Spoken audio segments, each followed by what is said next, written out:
On this episode, Travelogue takes you to Gannan, home to the Tibetan ethnic minority Switzerland of the East. Marvel at monasteries and learn about traditional Tibetan customs like sky burial. Why not soak up the spirit of the people and be entertained by their love for music and dance?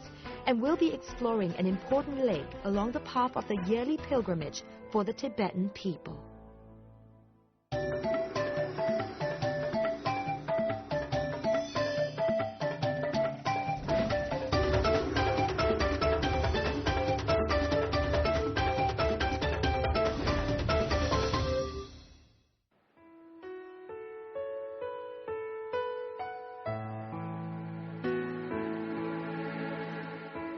In the last episode, we traveled from Langzhou to Xiahe to Hezhuo, before ending up at Gahai Lake. Join us now as we continue our travels in Gannan, starting off in a small town tucked away in a valley that was once unknown to travelers.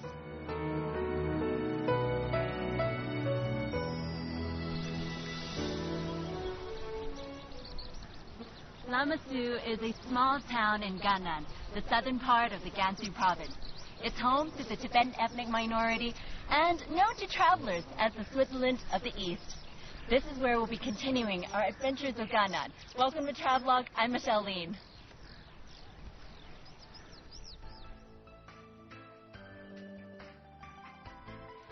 Lammasu is a great place for independent travelers seeking an escape from the mass tour groups that flock to China's more popular and developed tourist destinations.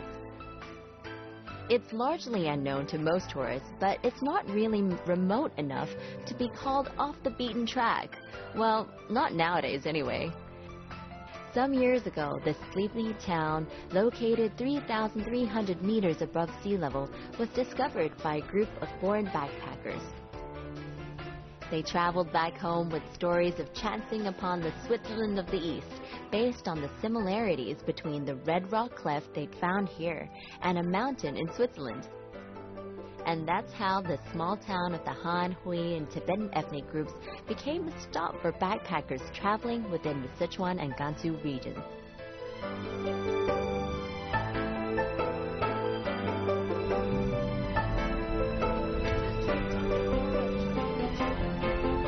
The town's name Lammasu can be a little misleading.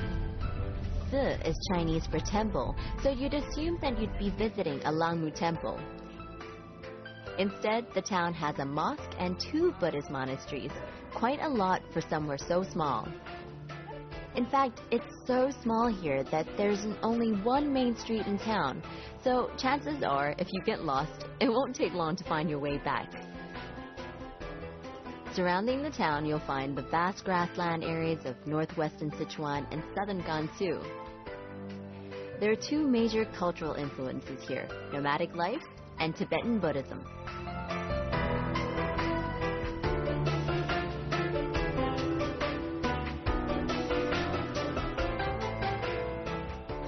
In Lammasu town, you'll find 2 of the same monasteries, except that one is located in the Gansu province where I'm standing, and the other one is right across there in the Sichuan province. The locals refer to their 2 monasteries as the Gansu Monastery and the Sichuan Monastery.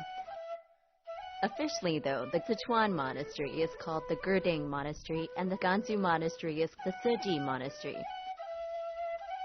Although the 2 are located in the same town and they're just a 5-minute walk away from each other, you'll find a great deal of differences in the architectural styles influenced by their respective provinces.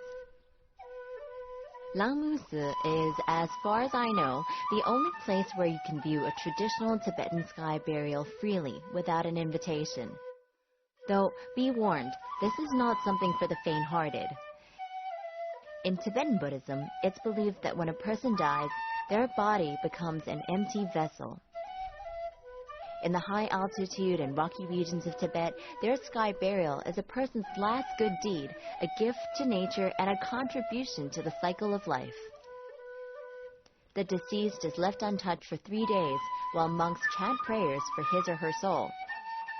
After the 3 days, the body is wrapped in a white cloth and taken to the sky burial ground. There, it is dissected into 100 pieces, and juniper incense is lit to invite vultures, known as dakinis, which are the Tibetan equivalent of angels, to feed. It's said that the vultures carry the person's soul to the heavens, and it's a very bad omen if the vultures refuse to feed on or leave any piece untouched, because that symbolizes the bad deeds a person has committed in his life. 是什么？是这边就是我们藏族人举行葬礼的仪式的地方。就把人的尸体从这个道拉到那个地方，然后要大卸8块，下去108块，然后为。Before I arrived in Langmusa, I'd heard of the sky burial ritual, and on an intellectual level, I was able to understand, respect, and even appreciate the custom. It's a very practical form of burial in the rocky and mountainous terrain of Tibet itself and the Tibetan autonomous regions, where ground burials and cremations due to the lack of wood would be close to impossible. I think it's a beautiful idea, giving back to the earth by feeding another of nature's creatures, although admittedly, it can be rather morbid too.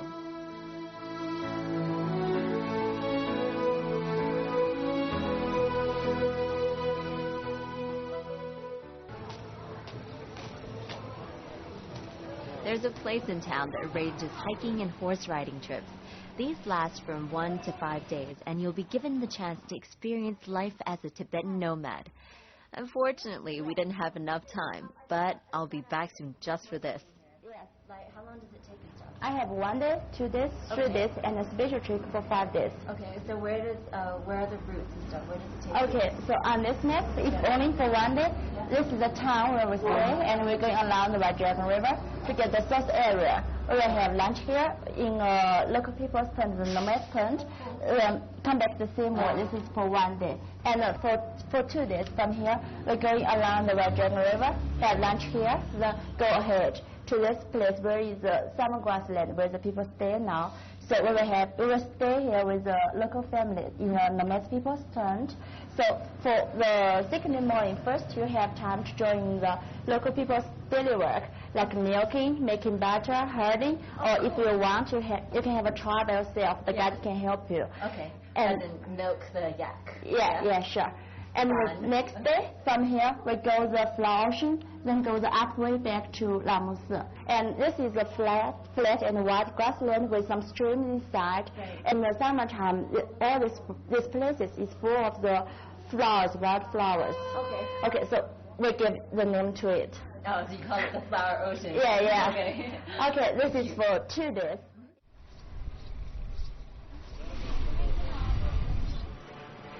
Walking around town, you'll find many quaint stores where you can grab a cup of coffee or buy some local souvenirs.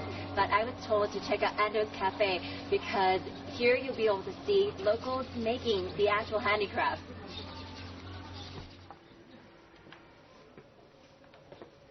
Over the past 8 years, Amdo's Cafe, also known as Amdo's Cafe and Crafts, has been working with the Tibetan nomads to produce and sell woven bags, braided slings, knitted scarves, socks, and felt decorations, all using materials available locally. The money they earn helps to provide for basic needs, such as the children's education. It's their way of helping the Tibetan nomad community help themselves, and a way to teach foreigners about traditional Tibetan handicrafts. Such is the success of Amdo's crafts that the younger generations are starting to learn the traditional skills as a way of preserving their culture and earning a little pocket money on the side. I think it's a really great idea because on the one hand, it gives the woman a side income, a sense of independence and empowerment, and on the other, people from around the world can enjoy these beautiful handmade products. So, everyone wins.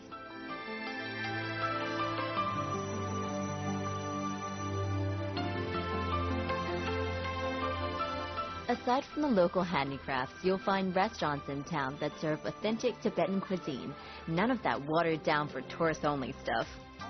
Try the sampa, a staple food of the Tibetan ethnic group. It's not really my thing, but you can't leave without trying it.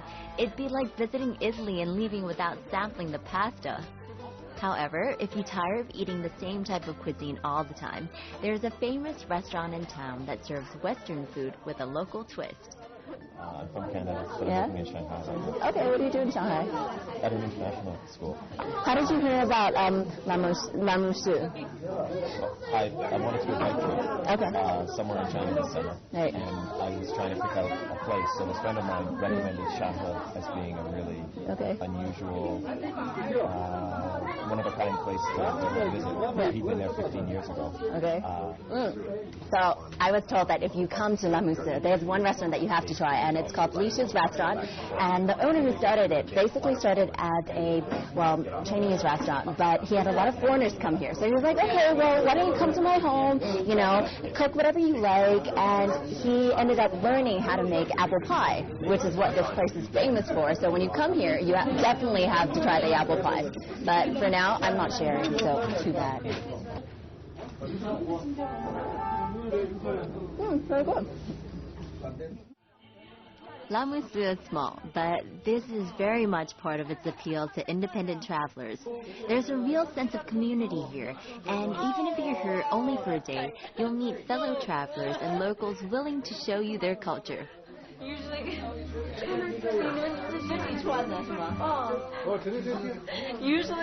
to get into a Tibetan ethnic minority costume, it takes you just do it on your own. It's like taking 3 people to get me into this. Can't breathe. 为什么要这身份没有了？它有2个原因，第一个原因就是这边的气候温差的原因。OK， 热的时候就抹掉，然后冷的时候就套上。一个是因为就是这边劳动啊等等要用右手来干活嘛。但是如果你用左手的啦。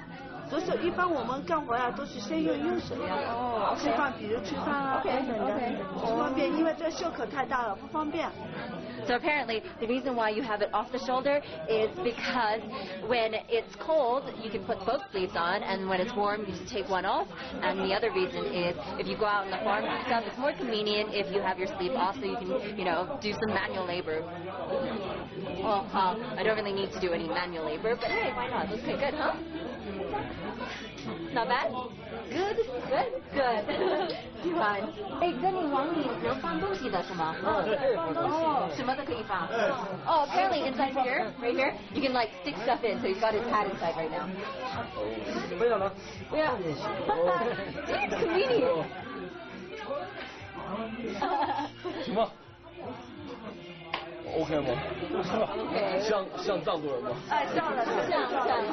What do you reckon? Does he look Tibetan? 还挺有。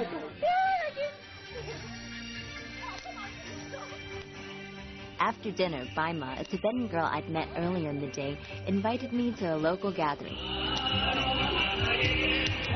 This is the most complicated thing I've done so far. I feel like I have 2 left feet. Okay.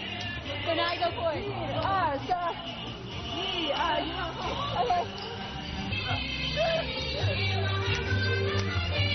I'm so hopeless. Turn up, down. I think. Oh, turn again. Woo. This is tiring stuff. I'll tell you that.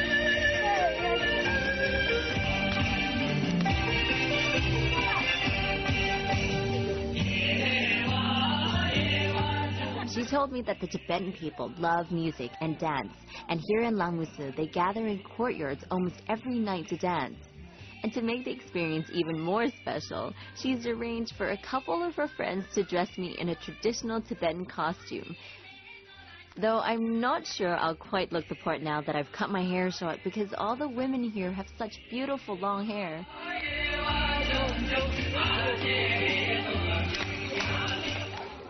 That was really fun. It's one of the most tiring things. I can't even speak properly now. It's one of the most tiring things I've done the whole trip. But after a couple of rounds, you kind of get the hang of it. 还会跳吗？会。 And then John. Oh no, is that the right finger? You can sit at home and listen to me talk about Tibetan dance, or you could pack your things, come here, and experience it for yourself. More than just fun, you get a unique insight into the culture by learning the dance techniques.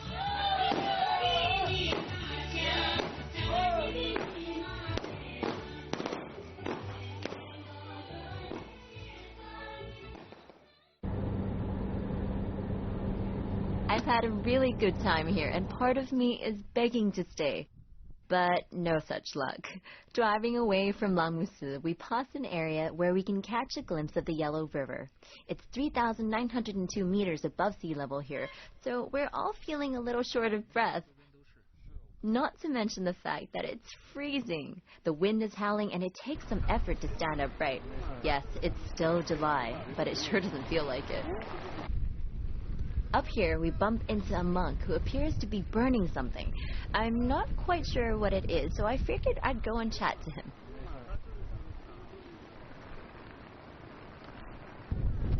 Turns out he mostly speaks Tibetan and very little Mandarin, so we did have a bit of a communication problem.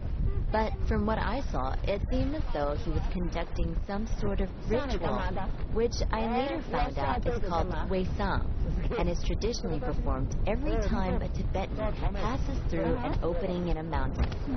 First, juniper incense powder, that's the powder the monk was shaking over the fire, is burnt along with an aromatic plant such as cypress, just to please the gods. While the fire burns, prayers will be chanted, and finally, a longda, otherwise known as a fortune horse or paper horse, will be thrown in the air. It's a little piece of paper about 2 inches wide and 4 inches long, with a woodblock print of a horse on it. The Tibetan people have great respect and worship for horses, so throwing longda in the air and letting the wind catch them and carry them away is a symbol of a team of horses running free. It's said that throwing longda from a sacred or high mountain will convey human wishes to the gods.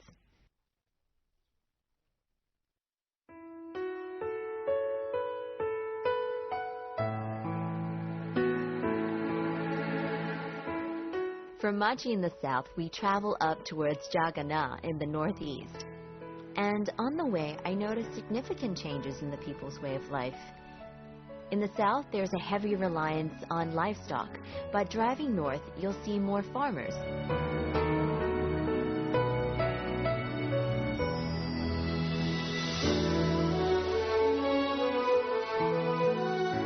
Some of these areas are so remote that they never see any tourists at all.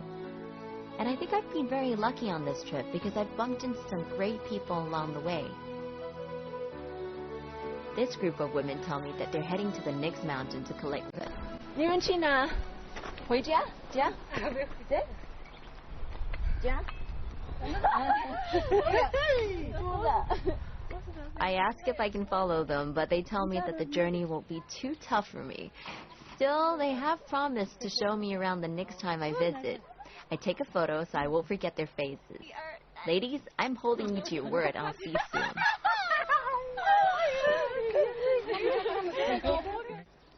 GANNANⅡ is located in Daegu County. In Tibetan, GANNANⅡ means stone city or stone box, and it's named after the stone forest and the handicrafts for which the area is famous. It's also a famous research area for foreign geologists and scientists.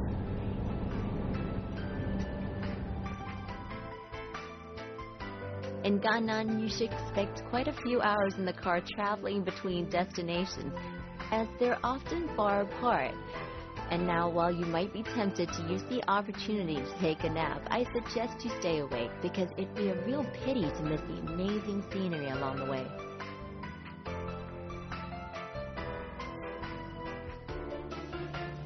The change in scenery from GANNANⅡ to Jorni is quite noticeable as it goes from farmland to forest areas.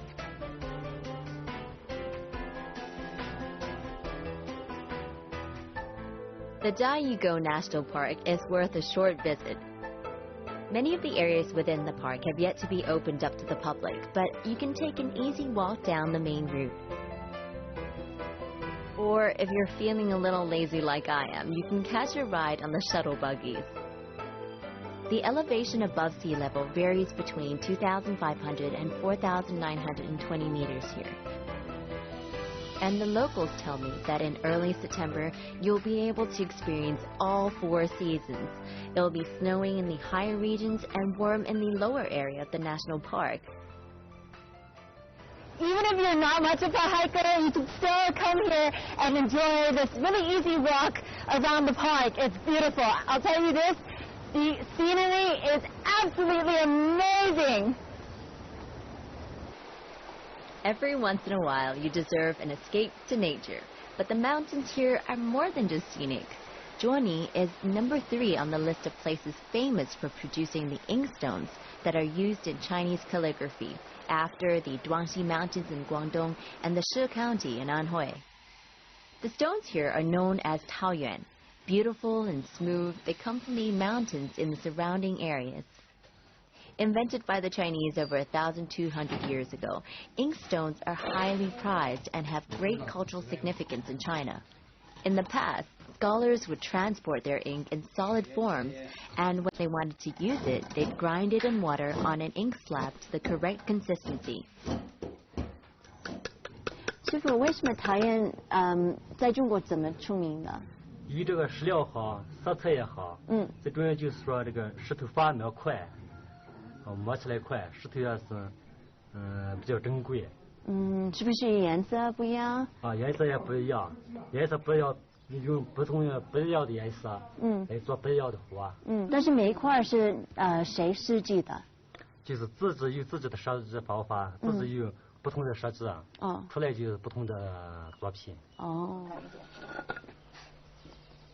Who would have thought that a rock, just, a big slab of rock, could make something so beautiful? Okay, note to self, stop mentally calculating how to haul a 10-kilogram inkstone home while telling people about them. While I'm unable to appreciate the inkstone as a calligraphy tool, I'm amazed by the beautiful and highly skilled carvings of symbols in Han Chinese culture, and how the natural colors of the stone are incorporated into the carving.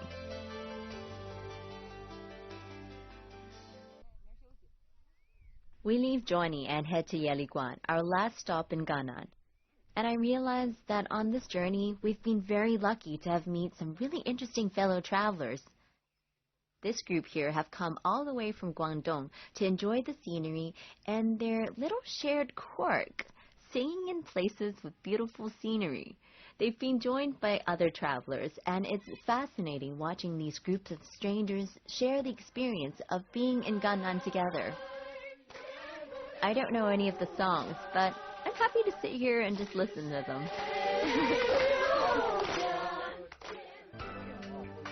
There's a lake in Yeliguan, not much different from any other high-altitude lake around the world, but it's an important stop in the yearly pilgrimage for the Tibetan people traveling from Gansu to Tibet Autonomous Region. We met a family who had walked all the way from Hetuo just to pay their respects to the gods.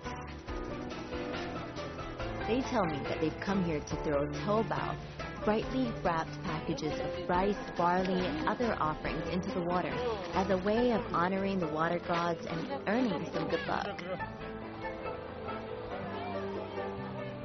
Tibetan people are extremely pious and will go to great lengths to visit monasteries and other places of worship, no matter how hard the road is.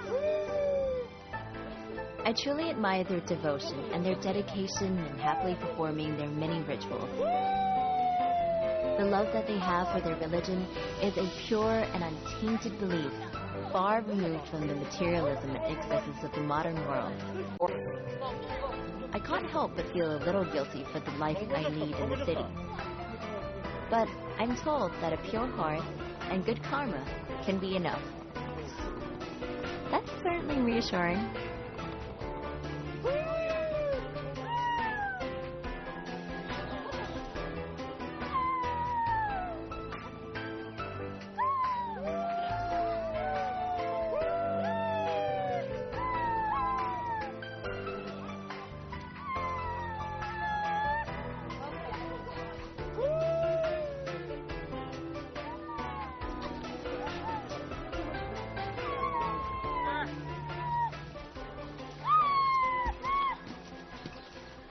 Every day in Gannan is something special. You see either magnificent scenery or you bump into people. I could tell you all about it, but really it's just something you have to experience for yourself.